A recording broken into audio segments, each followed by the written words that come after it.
Olá a todos!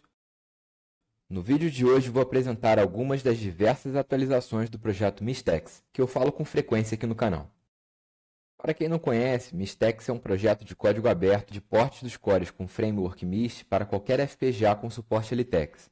Se você quiser saber as vantagens e as desvantagens do projeto, verifique os vídeos mais antigos do canal a respeito do tema. A notícia mais importante até o momento é que o desenvolvedor Hans Beyer fez um design de placa com a pinagem compatível com as coreboards dos FPGAs da Chemetech, que servem como substituição mais direta às daughterboards da mesma loja. Não que elas não possam ser utilizadas para o Mistex, não é isso. Tem vídeos de demonstração aqui no canal e também no canal do Hans Beyer mostrando que as daughterboards da Chemetech podem ser utilizadas para o Mistex.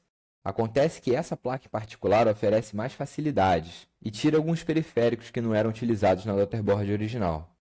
Eu não tinha falado desta placa ainda no canal, mas desde o último vídeo do tema houve a primeira revisão da placa, e agora estamos na segunda revisão, com mais melhorias e correção de alguns problemas.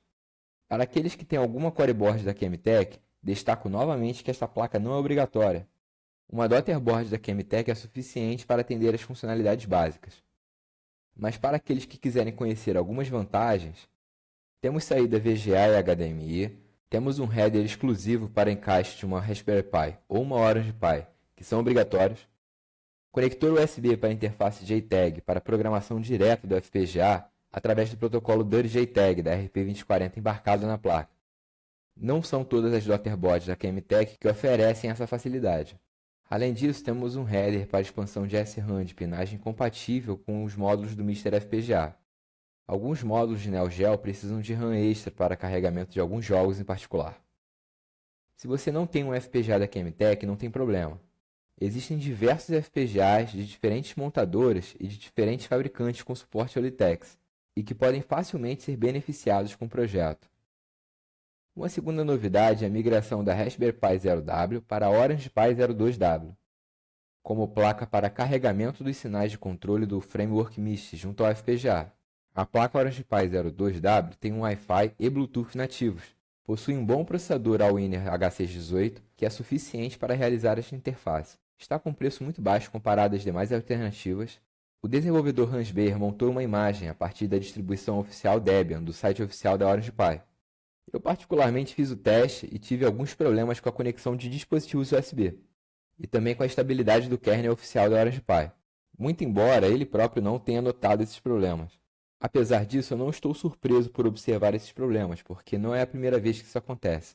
Então, eu mesmo estou montando uma imagem build root com o kernel Linux mais recente, de versão 6.7, com uma maior compatibilidade de dispositivos, kernel mais estável, periféricos mais confiáveis, e também com um sistema mais enxuto, concorrendo com menos tarefas, mais memória livre. No momento estou enfrentando um pequeno problema na interface SPI1 nos pinos de PIO, e também com a interface I2C0. Eu acredito que o I2C0 na verdade já está resolvido, mas o SP1 definitivamente encontra-se com problemas de detecção do periférico do kernel. Mas agora que eu voltei com mais força para o projeto, acredito que vou solucionar com brevidade este problema. Uma outra novidade do projeto é que houve muitos avanços nos portes dos cores do Mister FPGA para o Mistex. Antes, tínhamos alguns portes de arcades, Flappy Bird, um template e o core do menu. Agora já temos o Sega Master System. Temos também a primeira linha de arcades da Sega, mais portes de arcades, e estamos começando com os portes de Neo Geo e também do Mega Drive para o Mistex. Por fim, temos já a primeira demonstração do Mistex com a placa Kintex 7 da Chemetech, também feito pelo Hans Beyer. Conforme o projeto for avançando, mais FPGAs com suporte LTEX terão seus portes. Dito isso, queria agradecer a atenção de todos e até o próximo vídeo.